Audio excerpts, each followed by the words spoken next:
Tuesday morning.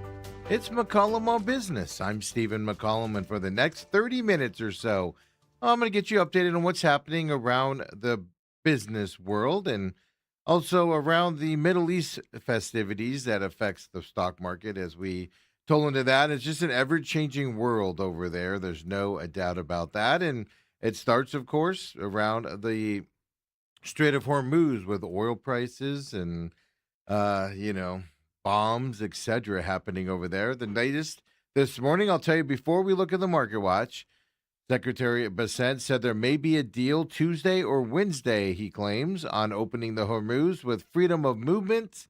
We've heard that before, right? And that has happened. And then, of course, it abruptly comes to a stop again up on that as well. So oil is tumbling down today after these comments. They were up earlier in the day in the pre-market, and then after those comments were made just about 30 minutes ago, oil prices have started to fall again as well. So with all that being said, let's look into that market watch.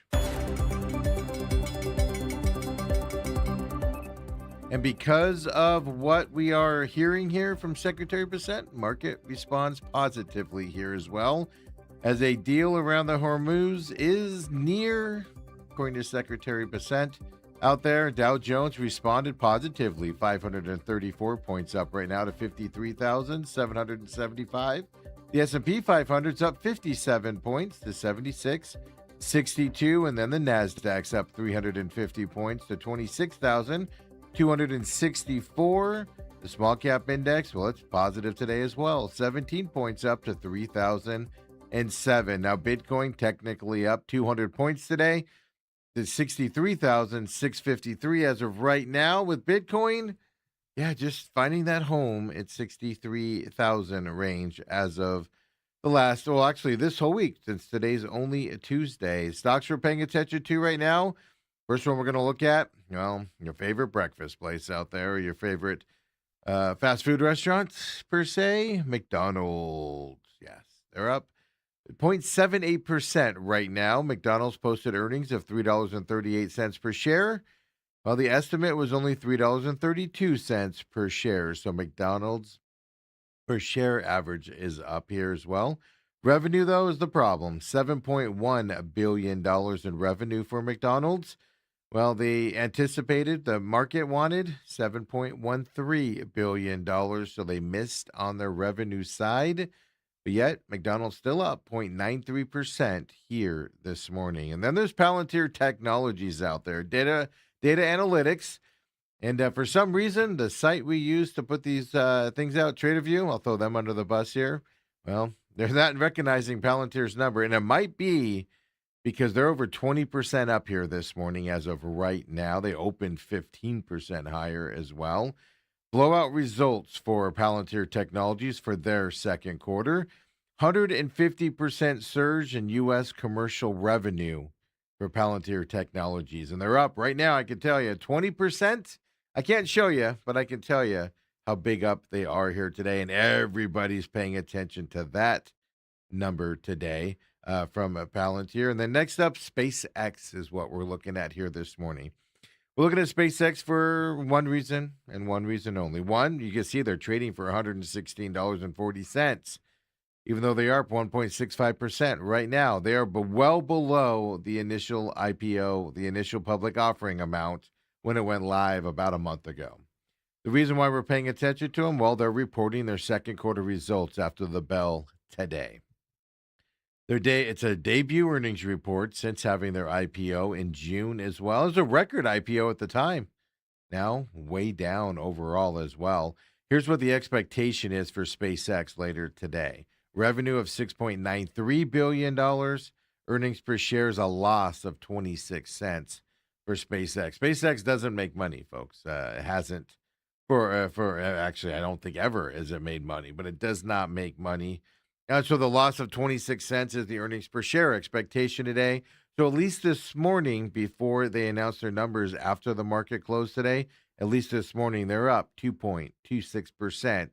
SpaceX is here this morning as well. Later on, when we come back and look at stocks, we'll look at a local company that, international presence on semiconductor. We're going to look at Whirlpool as well. And then Amazon's in the news. based off of what their founder is doing out there. And I talk about Amazon and I get the hiccups, folks. Did you? That's kind of a weird thing to have happen out there. But we'll look at those stocks coming up later in the show. But I told you the Strait of Hormuz, there reportedly could be a deal in place today or tomorrow. Keep our fingers crossed for that. Oil prices have fallen dramatically here today after that announcement came out. It's about, like I said, about 30 minutes or so ago. As well, they did rise earlier today and then big drop off. And, because of that war over there, we're waiting for that final word. But because of the war over there, President Trump, well, the War Department is supercharging missile defense production. So what they've done is they've signed framework agreements with Lockheed Martin and Northrop Grumman to expand production capacity for components used in two defense systems. And two defense systems, by the way, that are heavily used over there in the Middle East with our festivities over there as well. Those amounts are being depleted of like the Patriot missiles, for instance, out there, having to get those done and made in a hurry to continue to deal with what we have to deal with over there in those markets. The deals aim to quadruple output of terminal high altitude area defense interceptor missiles. Those are the THAAD missiles you hear about all the time. So it's going to triple their structural components and support a threefold increase in Patriot advanced capabilities, which they call those the PAC-3s. All of that's to quadruple that production of those two specific missiles as well. Now, the department said that the agreements would give suppliers long-term demand commitments that they need to invest in tooling, facility upgrades, and even workforce development. Basically, consistency here coming up on making these weapons.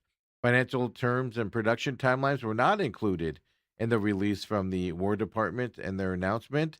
Northrop Grumman, though, they said it entered into agreements worth a combined $3 billion. The deals include a $2 billion agreement to supply rocket motors and safety devices, and then another $1 billion agreement to increase deliveries of those THAAD components as well. So that's the problem when you do a job or do a announcement or a big contract with a private company.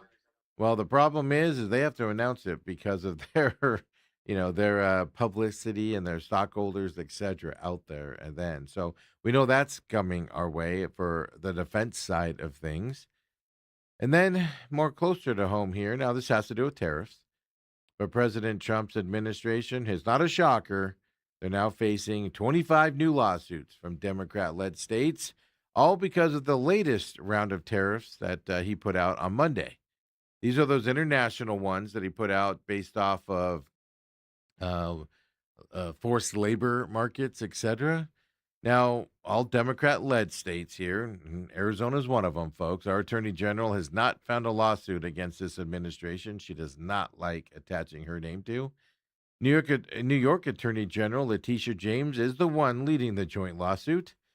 Now, the argument here is tariffs handed down last month are a thinly veiled attempt to circumvent the Supreme Court's ruling against Trump's earlier import tariffs. Now, these latest tariffs, they hit 59 countries and the European Union. Now, this is the one that's surrounding around the forced labor violations. And they say that these countries are not cracking down on imports from certain sources. So, like I said, tons of states here getting involved in this. Arizona is one of them, where we do the show out of here as well. But it shouldn't shock you that California, Colorado, Connecticut, Delaware, Hawaii, Illinois, Kentucky, Massachusetts, Maryland, Maine, Michigan, Minnesota, gosh, even out here, Nevada, New Jersey, New Mexico, North Carolina, Oregon, Pennsylvania, Rhode Island, and other states led by Democrats, right? Virginia, Vermont, Washington, and Wisconsin, all involved in this out there as well. I just wanted to go through the amount of states suing him. I just could have made it a song or something. The Trump administration ordered the U.S. Trade Representative to investigate the 60 trading partners, all for the unfair trade practices earlier this year. So what the investigation found was 59 countries in the EU were not doing enough to crack down on imports produced by forced labor. Well, then Trump went and pointed to that Section 301 of the Trade Act of 1974 that allows the president to impose tariffs on countries determined to be engaged in unfair trade practices. And I saw the attorney general here in Arizona, Chris Mays. I saw her press conference yesterday, and she was all about how, you know, I don't know, she wants unfair trade. She wants forced labor to give us cheaper products. I don't know. It was a whole press conference from her. That, like I said, if Trump breathes, there's a lawsuit against him from our attorney general here in Arizona as well. I'm not saying it's good or bad. I'm just saying he does her job in suing very well. That's what I'm saying. Hey, speaking of updates here, lettuce seems to be safe in a lot of areas, but definitely not in Michigan. Michigan health authorities came out yesterday and reported the first two deaths of the ongoing cyclospora outbreak. Yeah, we have officially two deaths out there. Now, the Michigan Health Department said that both individuals had significant underlying health conditions.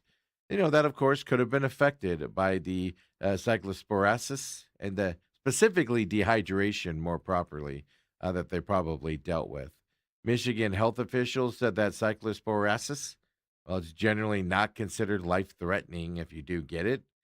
It's unusual for fatalities to occur here in the United States of this deal. I was reading more about this parasite. Happens all the time, specifically in summer months because of heat and things. And they're able to catch it and stop it from having a huge outbreak. And this time they just didn't catch that outbreak. Michigan has reported 11,234 cases. Yeah. 193 hospitalizations tied to the outbreak.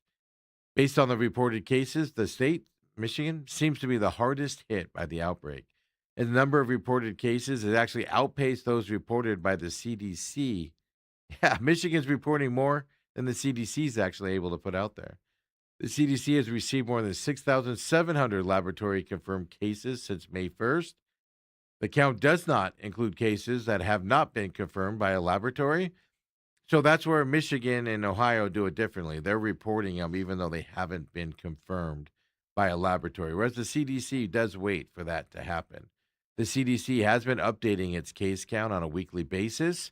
I just that ticker, right, just has to be spinning on increasing, right?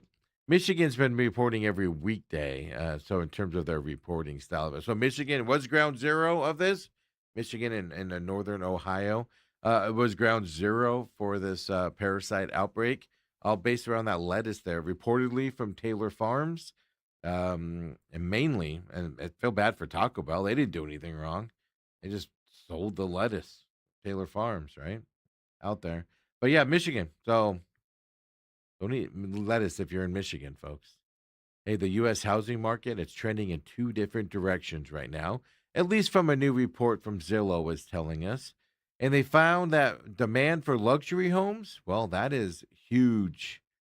That is growing in astronomical levels. But starter home sales, well, they're low, they're softening, and there's a lot of growing inventory in starter homes as of right now.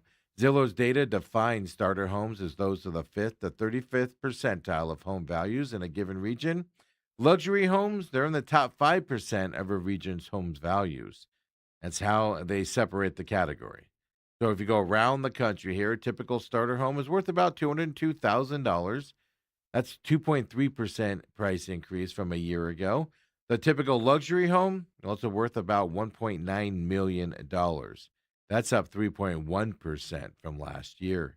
Inventory for starter homes is up 4.5% year over year in June.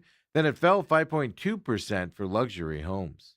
Price cuts were also more common for starter homes. This 25% had price cuts in June. 20.6% of the luxury home listings actually had any price cuts at that time as well. So isn't that interesting? Luxury homes up going up. So if you're looking for a house, I get it. Inflation, interest rates are kind of cost prohibitive on that. But starter homes are, there's more demand for them. There's less demand for them, I should say. There's more inventory on the market. And kind of now is the time to probably hop on that. You could get a price deal on it, but then with the interest rates, it could force it up at that point. But something that, if you're looking for a house, looking to get into the housing market, might be a way to get into it there as well. And we now have official numbers from that UFC White House fight here. And it's not unexpected.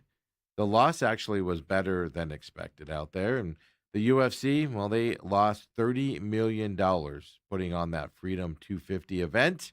That was the one attended by the president at the White House back in June. So it's a one-off event out there.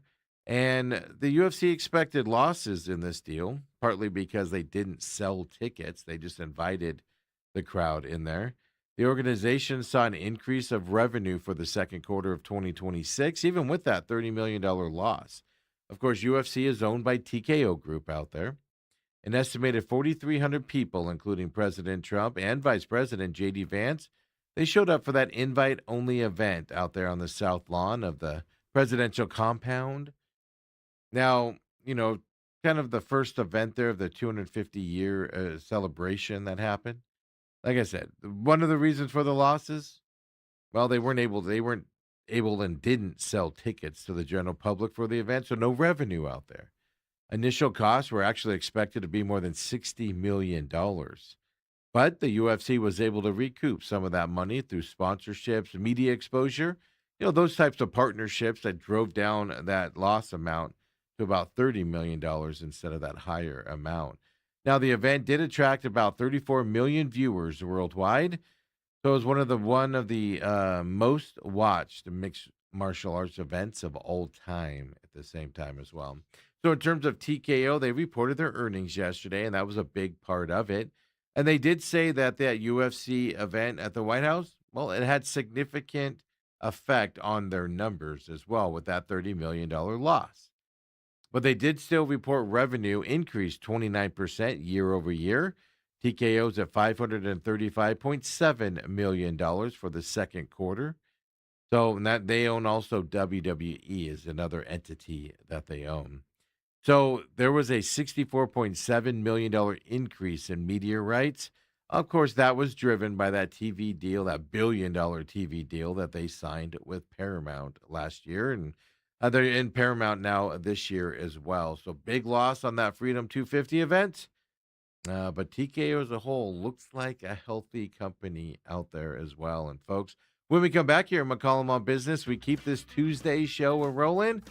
Well, it's that time of year. I saw a sign about 2 weeks ago here close to the studio. You're going to see it more and more here leading up to the Halloween season. Yes, we'll tell you about Spirit Halloween. It's officially haunting season, at least in their eyes. Some local stories coming your way as well, so stay tuned here, folks. Come on back. McCollum on Business.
And we're back here, McCollum on Business. You just saw the commercial there for The Real Matrix. Every Friday at noon, a new episode comes out. And that's the only show programming that we have that is not on YouTube. YouTube does not like that program. So we had to move it over to Rumble. Rumble.com/user/TME Media is where you can find that program every Friday at noon. Now there's 40 episodes up already. They're not time constrained. So you can watch all 40 and get caught up on those over on Rumble right now. And every Friday, a new episode comes out for you. And then, of course, on the free podcast system, Apple, Google, Spotify, Podbean, Podchaser. I probably forgetting a couple of them, right? Just search The Real Matrix Angry Patriot. It comes right up for you as well. Now, a lot of that audience is on the free podcasting systems, which is fantastic. But don't also forget it's on Rumble as well, folks, for you. If you want to watch that show out there, and all of our programming otherwise is on Rumble as well. As soon as we get done here with our live programming here in the main event, of course, the pit stop, we put them up on Rumble as well. For those of you, we just utilize that whole page since the Rumble's over there. In case you don't like YouTube, you have Rumble as an option for you. And then, of course, everything, including the live programming, is on YouTube as well right now. This show's live at 7 a.m. As soon as we get done here, we put it up on demand for you there on YouTube. Same thing with the main event, live here, 8 to 10 a.m. Monday through Friday now. We're back to our 5-day-a-week schedule here. Our summer vacation of Fridays off is done.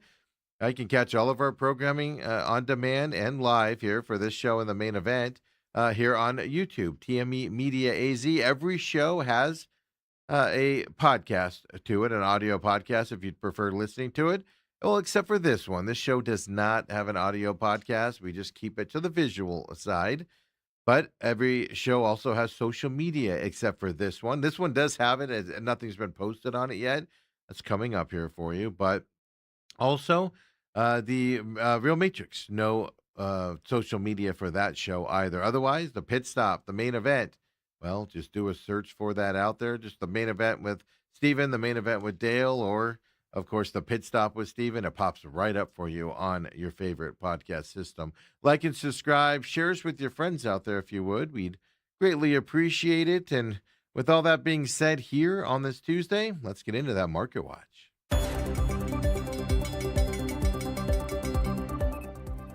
Well, like I said, Strait of Hormuz, reportedly there's a deal coming into place today or tomorrow to open the Strait of Hormuz with freedom of movement. Secretary of Treasury Scott Bessent mentioned that today in a press conference. Markets rebounded positively. We are waiting for SpaceX's first IPO monthly quarterly report to come out after its IPO. Well, that'll be later today, but Dow Jones right now up 577 points. The S&P 500 is up to 64. Nasdaq's up 375 points as of right now. The Russell 2K is the 17-point advancement. And then Bitcoin up 200 points here today. 63,683 for Bitcoin here today as well. Stocks we're paying attention to right now. Local company that isn't an international company out there on semiconductor is what we're going to look at. They do chip stuff, and they're up 0.77% as of right now. In pre-market today, it's kind of what caught my eye. They're up 7% in pre-market. So as you can see by that graph there, kind of an up and down kind of a day. Not dramatic, but enough to only have a 0.77% up right now. But their second quarter results did top expectations. They earned 74 cents per share. The expectation was only 71 cents per share. They had revenue of $1.6 billion. The expectation was $1.59 billion as well. But the interesting part of On Semiconductor that investors will pay attention to, better than expected margins for them as well in their announcement. So On Semiconductor up 0.77% here today. And next up, well, might not be your favorite, appliance company, but it's one of the better ones here in America and ones that people look at a lot. Whirlpool. Yes. Little change here earlier today. Now they're up 10.34% here right now for Whirlpool. Yeah, posted second quarter loss that was larger than analysts anticipated. Whirlpool lost and adjusted 21 cents per share. Analysts that were polled by the company, or the analysts that were polled, for the average, expected a loss of 5 cents per share. The revenue was $3.52 billion, so that was below expectations as well. Then the company lowered its full year earnings guidance as well out there. I'm double checking right now, folks. Like I said, the site that we use, TradeView, it wouldn't pull up the Palantir stock earlier today for us. So I'm double checking this because Whirlpool had a tough analysis here. I find it hard to believe. Hey, you know what? They're up today, folks. Whirlpool is in fact up. I wanted to double check that with all those losses. So the investment world must see some buy coming here for Whirlpool. Here's they're up 10.25% right now, even with all of that bad news here on Whirlpool. So big buy-in for them as the day has gone on as well. And then there's Amazon we're looking at here this morning as well. 1.84% down right now. And mainly they hit a record yesterday, folks, is what they did. Their stock was at a record high based off of stronger than expected earnings for Amazon. So its market value for Amazon as of yesterday was $3 trillion. Well, the founder of Amazon decided that was the time yesterday to sell 15 million Amazon shares, which are worth about $4.1 billion. Yeah, so the stronger than expected earnings, record high on the stock, market value to $3 trillion. Founder went, I'm going to go ahead and sell 15 million Amazon shares and take that $4.1 billion and pocket that, is what Jeff Bezos did. Now, the sale was disclosed as a planned sale under Rule 10b-5-1, trading plan adopted on November 14th, 2025.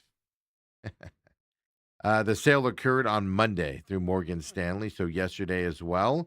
Amazon shares this year, they've rallied 23% this year in 2026. But anytime somebody sells 15 million shares worth of stock, well, usually a negative day comes on that, and you're seeing that with Amazon here as they are down based off of Jeff Bezos selling all of that stock. And that's a ton of stock, don't get me wrong. But it's also a blip of what he actually owns within the company as well out there. And like I said, we right over here by the studio, we see a sign popped up about 2 weeks ago, maybe 3 weeks ago now, saying coming soon. And yes, folks, it's that time of year where Spirit Halloween begins its march toward the Halloween holiday. Yes, they've officially opened its flagship store over in Egg Harbor Township in New Jersey. They opened it up on August 1st. Now, the first sightings of Spirit Halloween's banner, they become a tradition across the United States. You know, it's similar to opening of football season, start of school. Yes, it's signifying that it's fall. You know, the accompanying spooky season is what it signifies. And it's killing season, right? Let's face it, right? It's Halloween, the fall. A lot of horror shows come out and movies come out this time of year. The pop-up costume purveyor known as Spirit Halloween. I even butchered their name there. They're going to open most stores in company history this year is what they're planning to do. 1,575 stores is what they're planning to open. Last year, 1,546 stores. So records the last couple years, they're expecting a new record this year as well in terms of stores. Doors will open across the nation coming up over the next several weeks. Now, the company, no permanent location of this company at all, owned by Spencer Gifts now, by the way. All of the 1,500 stores are pop-up stores. And, costumes, props, candy. Well, it's a unique corner of the retail market that Spirit Halloween has found as well. The ubiquity of locations and the shells of retail apocalypse, right? They take over old stores. And anytime something looks like it's closing, they pop up a Spirit Halloween sign on it. It's pretty funny to see. Big memes out there with that. So how big is Halloween? Well, it's got to be big because Spirit Halloween has made this into a large destination type business every fall. Well, Halloween spending was projected to surpass $13 billion in 2025. That's according to the National Retail Federation. Only 1/3 of consumers told them that last year's version of the Halloween survey that they plan to spend at least specialty. They plan to spend money at specialty Halloween and costume stores last year. This year, we'll see with the economy the way it is. That's obviously disposable income out there. But Spirit Halloween's seeing no downside with opening record stores as well. So it's that time of year, folks. I call the fall every year killing season because of Halloween and all the murders, stories, and movies that you see out there. Yes, folks. All right, a Virginia company, well, they plan to bid on 4,000 acres of state land trust to build a utility scale solar farm. It's happening outside of Buckeye, is what they're going to make this bid on. It's called Apex Clean Energy. They applied for a 30-year commercial lease on the parcel. It's off State Route 85 and Gas Pipeline Road, if you know that area well, is what they're looking at. Now, Arizona State Land Department owns that land now and everything. Now, the land goes up for auction in 2 weeks with a minimum bid starting at over $43 million just for the land, folks. So they're bidding on and they're bidding for the land and they want to put a 350 megawatt Grand Verde solar project, is what they would call it. And it would provide enough energy to power over 100,000 homes. More than $700 million in improvements are proposed alongside the solar array. Now, Apex, some additional equity partners, they're expected to cover that amount if they do get this land. The improvements, land improvements would be, new access roads, overhead transmissions, as well, underground transmissions, on-site maintenance facilities. You need a substation there for the arrays and everything. And they also want to put battery energy storage systems on site as well, which comes along with these solar arrays nowadays as well. So if they win the bid and gets the Maricopa County's approval to develop that land, Apex would plan to begin construction in the next 18 to 24 months. They plan to be operational in 2028 is their time frame. Apex is the proposed long-term owner and operator of the solar project, and that's how they do it, right? They build it and then they manage it for 30 years, and that's how they make their money back as well. And an old staple, that's new coming out if that goes through. But an old staple in Old Town Scottsdale is officially closing. They put out on their social media. Fun little fact here. Used to work with the owners of this facility. He actually left the company I worked for, as I knew him there to go and buy Old Town Tortilla Factory back in 2001. And I had to look it up. I haven't talked to him in years, but I had to look it up. He is still the owner here and shutting it down. And we're talking about the Old Town Tortilla Factory there in Scottsdale. It's been there for 30 years. They bought it. The guy I know that bought it, he bought it 5 years after it had opened and kept it running all this time. The Old Town Tortilla Factory has decided to close. This is their statement after 3 decades of serving Scottsdale. It is with much gratitude that we say goodbye to our restaurant that has been a gathering place for celebrations, special occasions, family dinners, date nights, and countless memories. That's what they put out on social media on Friday. This is the restaurant, if you don't know, is built on a 75-year-old adobe home right around 69th Avenue and Main Streets in Old Town Scottsdale. Just south there, I think it's Indian School Road, if I remember correctly. So it's considered a hidden gem because you could walk right by it and not know it was there. It was known for its Southwestern and Mexican fare, homemade tortillas or house-made, I guess is what they call them in restaurant circles. Tons of tequilas and expensive ones as well. But the big thing was their, patio that they had you could sit out on when the weather's nice out there. Now, in that farewell announcement on social media, the ownership did hint at a future venture coming their way and everything. So, best wishes there to Chad, and I know it was Chad and his dad are the owners of that restaurant when they first bought it. Must hope to them here as they go on to their next venture as well. So now I'm probably part of the problem. I haven't been there in probably 20 years, to be honest with you. So, right, we're all slackers on that front out there as well. I supported it heavily when I was in the corporate world leading up to, until I left that out there. But good luck to them. But you hate to see those big restaurants like that, shutting down. We're seeing more and more of that here throughout Arizona as well. Now, I'm going to tell you about an Atlanta area amusement park out there. But it's because, folks, we need to get together. We keep losing out on our bids here for sports teams. Just did we just miss out by a few $1 billion, right?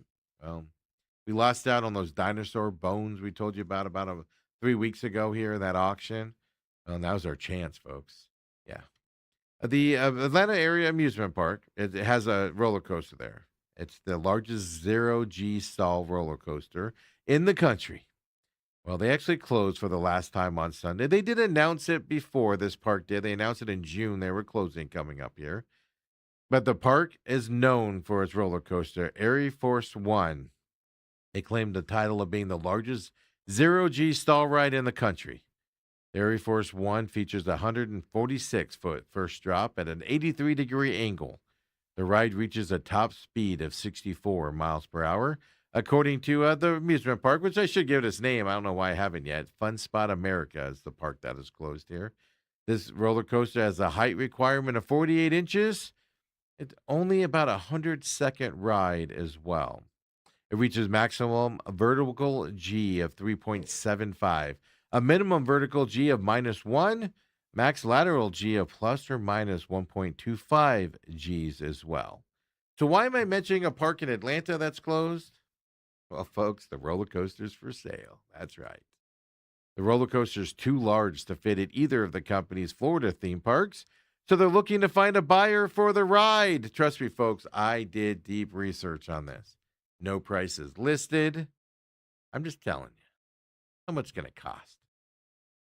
Check your seat cushions. Are you in on this? Are you in on this venture we should go on here and get a roller coaster, zero G roller coaster out there? I say we do it. I say we make an effort for it coming up here as well. So I'll keep you posted. I'm going to be looking for pricing and the things like that because I don't even know who to contact. Where do you contact to buy a roller coaster? My question.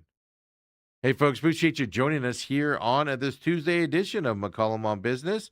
Of course, we'll be back. We're here back to our 5-day-a-week schedule. We'll be back tomorrow, Wednesday morning, 7 a.m. here live at YouTube. Come and join us, would you? Have a great day, and the main event's coming up next.